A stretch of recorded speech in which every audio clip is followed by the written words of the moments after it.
बेशक मैं चाहता हूं कि ठीक है टिकट मिले, लेकिन टिकट तो वो तो पार्टी का निर्णय है। मैं मांग सकता हूं, डेमोक्रेसी है, इसमें सबको टिकट मांगने का, जनता के बीच में जाने का अधिकार है। लेकिन मैं जो काम कर रहा हूं, ये मेरे जो लोग मुझे प्यार दे रहे हैं, जिस तरीके से मेरे साथ लोगों ने मुझ पे भरोसा किया है, तो मैं उसी भरोसे को लेकर वहां जा रहा हूं। मैं इस आश्वासन के साथ या इस कॉन्फिडेंस के साथ नहीं जा रहा हूं कि मेरा टिकट हो गया। ये पार्टी का निर्णय है। जिसका भी टिकट होगा, हम पार्टी के लिए काम कर रहे हैं, सभी लोग पार्टी के साथ रहेंगे। आप इकरा हसन की बात कर रहे हैं, वो छोटी बहन है हमारी, वो पहले भी लड़ी है चुनाव। 2015 में इकरा हसन और मेरा चुनाव हुआ था, उसका रिजल्ट आपके सामने है। और इस बार भी ये देखिए, हमें इससे फ़र्क नहीं पड़ता कौन सामने लड़ेगा, कौन क्या कर रहा है, किसका गठबंधन है, किसका नहीं है। नमस्कार, स्वागत है आप सभी का राजनीति अड्डा में। मेरा नाम है सार्थक शर्मा। इस समय सरसावा में मौजूद हूँ और हमारे साथ एक युवा नेता है मनीष चौहान। कैराना में अगर जो आजकल किसी का नाम गूंज रहा है तो वो है मनीष चौहान। इनसे बातचीत करते हैं। सर, स्वागत है आपका हमारे चैनल पर। धन्यवाद सर, सवाल ये है 2024 को लेकर। 2024 आ चुका है और 2024 में अब नेता जो हैं वो घरों से बाहर निकल रहे हैं, बीच में जा रहे हैं जनता से।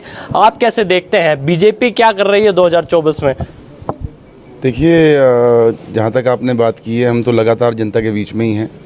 और क्योंकि 2024 की तैयारी है, हम लोग बेशक सड़कों पे उतरे हैं और प्रधानमंत्री जी को तीसरी बार फिर प्रधानमंत्री बनाना है।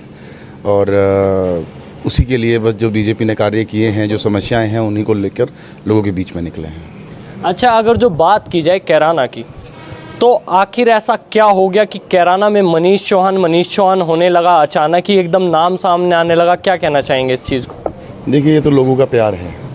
मैं आपको सच्चाई बताऊं तो जैसे बाढ़ आई है, और मैं कल लगभग 10-12 गांव मैंने किए हैं, और रात 1:30 बजे जाकर मैं, हमारा जो स्टार्टिंग होती है लोकसभा की, जो सौंधेबांस और गाजीपुर, तो रात में गाजीपुर में ही रुका, सुबह वहीं से सौंधेबांस सारा यमुना का सारा हमने देखा, जो कटान हुआ है सारे देख के हम वहाँ से निकले हैं। और जनता का प्यार है। और जिस तरह से लोग, रात को मैं जब 11 बजे 12 बजे 1 बजे पहुंचा, आप यकीन नहीं करेंगे, 1:30 बजे तक लोग अपने घरों में बैठे हैं। टोडरपुर में गया, टोडरपुर में मैंने देखा रात किस कदर सब बड़े बुजुर्ग और नौजवान सब वहाँ खड़े थे। समस्या, देखिए, दोनों चीज़ें हैं। कुछ लोगों का प्यार है, कुछ लोगों की समस्याएं भी हैं। उन समस्याओं पर अमल करना, और कुछ चीज़ें मेरे सामने आई हैं, तो हो सकता है बहुत जल्द हम यहाँ से एक संगठन बनाकर हम लखनऊ लेकर जाएं, लोगों को उनकी समस्याओं का समाधान करें। बिजली की समस्या है, सोचिए आज की तारीख में, जहां माननीय मुख्यमंत्री जी और मोदी जी का विज़न है कि हम 24 के 24 घंटे लाइट उपलब्ध करा रहे हैं। ऐसा गांव, और वो भी हम लोगों की लोकसभा में है, जहां पिछले 10 दिन से लाइट नहीं है, क्योंकि यमुना में पानी आ गया तो लाइन टूट गई, और कोई वैकल्पिक व्यवस्था वहाँ नहीं है। एक जेई, हमारे बड़ा दुखद हादसा हुआ कि एक जेई का एक्सीडेंटल वहाँ पर उनकी मृत्यु हो गई है। तो मतलब समस्याएं हैं, लेकिन उसका कुछ समाधान हमने निकाला है, और मैं समझता हूं कि बहुत जल्द उसका हम उस समस्या का परमानेंट समाधान करेंगे। जो मैं गया, लेकिन रात लाइट नहीं थी वहाँ। वो तो शुक्र है कि मौसम अच्छा था। मैं वहाँ पे रात उन लोगों के बीच में रुका, मैंने अपनी रात वहाँ बिताई, तो देखा वहाँ पर किस तरह, मतलब लाइट, अब सोच के देखिए ना, आज की तारीख में कोई ऐसा गाँव, और जहाँ पूरा हमारा पश्चिम उत्तर प्रदेश सबसे विकसित वो माना जाता है, और ऐसे में वहाँ अगर बिजली उपलब्ध नहीं है, लाइन नहीं जा रही है, तो मैंने पूछा उनसे कितना समय लगेगा, तो उन्होंने कहा अभी 1-1.5 महीना और लगेगा, कि सितंबर तक जाकर। तो ये हमें बड़ी अजीब लगा, बड़ी शर्म की बात है हम लोगों के लिए कि हम यहाँ जनप्रतिनिधि हैं और इस तरह की बात हो रही है। फिर मैंने, हमारे माननीय विधायक जी हैं, उनसे भी मेरी बात हुई इस बारे में, तो हम बहुत जल्दी, विधायक जी, हम सांसद जी तो सदन में थे तो उनसे वार्ता नहीं हो पाई, लेकिन हम लोग मिलकर बैठकर उसका समाधान कराएंगे, बहुत जल्द उसका निस्तारण करेंगे। अच्छा, मैं कैराना के तमाम गाँव में गया हूँ, अभी गंगू भी गया, नकुड़ भी गया, तमाम लोगों से मुलाकात करी, तो जनता के दिमाग में तो एक सवाल है, क्या मनीष चौहान चाहते हैं 2024 का टिकट मिल जाए और सांसदी का चुनाव लड़ा जाए? क्या कहना चाहेंगे इस पर? देखिए, इसमें कोई बात नहीं है। मेहनत कर रहे हैं, हर इंसान मेहनत करता है, फसल बोता है इसलिए कि अच्छा उत्पादन मिले और सब कुछ। हम भी काफ़ी समय से मेहनत कर रहे हैं। बेशक मैं चाहता हूं कि ठीक है टिकट मिले, लेकिन टिकट तो वो तो पार्टी का निर्णय है। मैं मांग सकता हूं, डेमोक्रेसी है, इसमें सबको टिकट मांगने का, जनता के बीच में जाने का अधिकार है। लेकिन मैं जो काम कर रहा हूं, ये मेरे जो लोग मुझे प्यार दे रहे हैं, जिस तरीके से मेरे साथ लोगों ने मुझ पे भरोसा किया है, तो मैं उसी भरोसे को लेकर वहां जा रहा हूं। मैं इस आश्वासन के साथ या इस कॉन्फिडेंस के साथ नहीं जा रहा हूं कि मेरा टिकट हो गया। ये पार्टी का निर्णय है। जिसका भी टिकट होगा, हम पार्टी के लिए काम कर रहे हैं, सभी लोग पार्टी के साथ रहेंगे। जिसको पार्टी चुनाव लड़ाएगी, जिस पर भरोसा करेगी, वो चुनाव मैदान में आएगा और वो चुनाव लड़ेगा।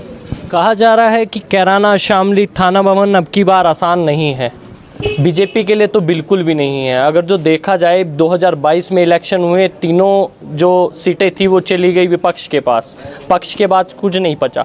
तो सांसदी का चुनाव अगर जो वहाँ पर आपको अगर जो टिकट मिलता है, आपके सामने एक रासन उतर जाती हैं, वो भी युवा हैं, आप भी युवा हैं, क्या लगता है टक्कर कैसी होने वाली है दोनों में? देखो, मुझे इससे कोई फ़र्क नहीं पड़ता सामने कैंडिडेट कौन होगा। आप इकरा हसन की बात कर रहे हैं, वो छोटी बहन है हमारी, वो पहले भी लड़ी है चुनाव। 2015 में इकरा हसन और मेरा चुनाव हुआ था, उसका रिजल्ट आपके सामने है। और इस बार भी ये देखिए, हमें इससे फ़र्क नहीं पड़ता कौन सामने लड़ेगा, कौन क्या कर रहा है, किसका गठबंधन है, किसका नहीं है। हमें सिर्फ इतना पता है कि पिछले 9 साल में जो माननीय प्रधानमंत्री जी ने एक देश का कद बढ़ाने का काम किया है, एक मजबूत राष्ट्र बनाने का काम किया है।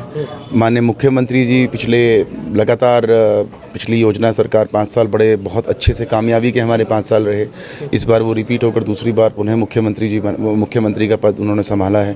तो इस बार वो लगभग 1-1.5 साल हो गया है इसमें काम कर रहे हैं। तो मैं समझता हूँ कि जो पार्टी ने हमारी काम किए हैं, जो योजनाएं हमने धरातल पे उतारी हैं सरकार ने, आप देखेंगे सड़कें हैं, बिजली हैं, पानी है, कुछ जगह समस्याएं आ रही हैं बाढ़ की वजह से, तो ये निरीक्षण भी किया, इसका समाधान जल्दी हम लोग कराएंगे। तो मैं समझता हूं कि हम लोगों का, मैं आपको गारंटीड लिख के दे सकता हूं, मुझे किसी का नहीं पता, मुझे अपना पता है। अगर ऐसे हालात बने, पार्टी ने मुझ पर भरोसा दिया, तो मैं तो गारंटीड लिख के देता हूँ कि मैं 5 की 5 विधानसभा पार्टी को निकाल कर बहुत भारी बहुमत से हम यहाँ पर पार्टी को जिताने का काम करेंगे। ठीक है, तो आपने देखा मनीष चौहान हमारे साथ मौजूद थे, इन्होंने तमाम सवालों के ज़बरदस्त जवाब दिए। आपको ये खबर कैसी लगी? इस खबर को लाइक कीजिए, शेयर कीजिए और जुड़े रहिए हमारे चैनल के साथ। नमस्कार।